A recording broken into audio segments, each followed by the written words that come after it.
Ravana malala mandray volana vaovao indraytsika dia volana desambra rombo roapolo amby roa arivo dia ny volana faharoambe folo amin'ity taona rombo roapolo amby roa arivo ity na ny fifarahanyity taona rombo roapolo amby roa arivo ity amin'ny volana desambra. Eto dia ny anjara mofinainantsika dia ny Samuel voalohany toko fahatelo amby folo andiny fahatelo amby folo ka hatramin'ny fahadimy amby folo. Samuel voalohany toko fahatelo amby folo andiny fahatelo amby folo ka hatramin'ny fahadimy amby folo. Ny loha hevitra banjintsika amin'izao volana izao antompo ny fanjakana, antompo ny fanjakana dia hivavakasika. Sotranao izay raha eo amin'ity andro alakamisy iray desambra rombo roapolo amby roa arivo ity mangitahita fantatranao fananay ohatranao hiasa manay eram-ponay ka hampaheranay hananana hery sy faherezana hiantoka ao ambany elatrao sy toetra tsara aminao Kristy lay fafenon'ny fiainanay. Sotra Jesosy. Amen. Samuel voalohany toko fahatelo amby folo andiny fahatelo amby folo ka hatramin'ny fahadimy amby folo amin'ny anaran'i Jesosy. Ao Samuel tamin'ny Saoly. Nanao adaly ianao, tsy nitandrina ny didin'i Jehovah Andriamanitra ao izay nadidinanao ianao, fa raha tsy zany ankehitriny Jehovah dia nampitoetra amin'ny fanjakanao amin'ny Israely mandrakizay.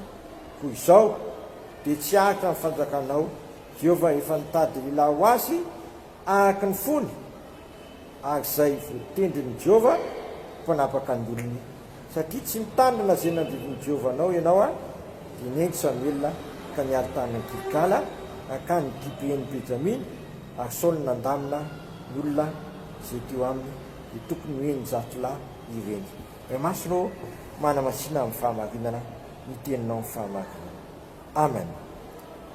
Any tompo ny fanjakana ka izay olona sitraky ny fony no asiany mitondra izany fanjakana izany.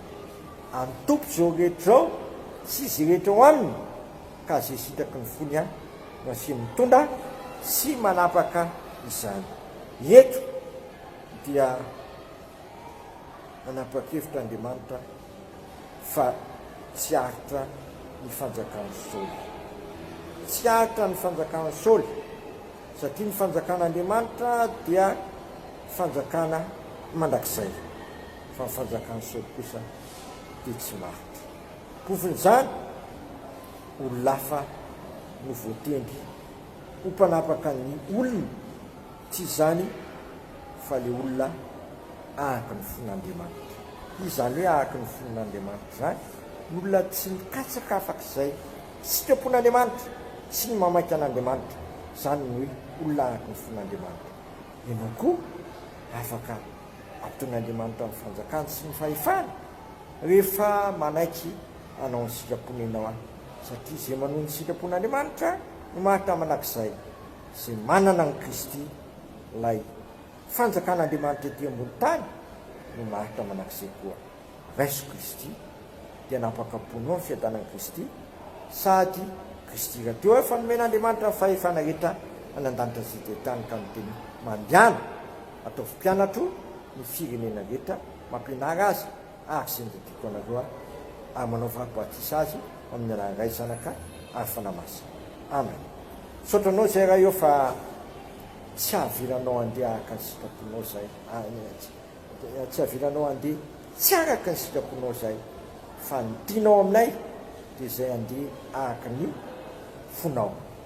Ampireso ny fonay tompo amin'ny fonao avay ny fovatinay ho tonga finofo ka andaira ny teninao ka tonga anay say hivavaka hoe anay izay ny an-danitra.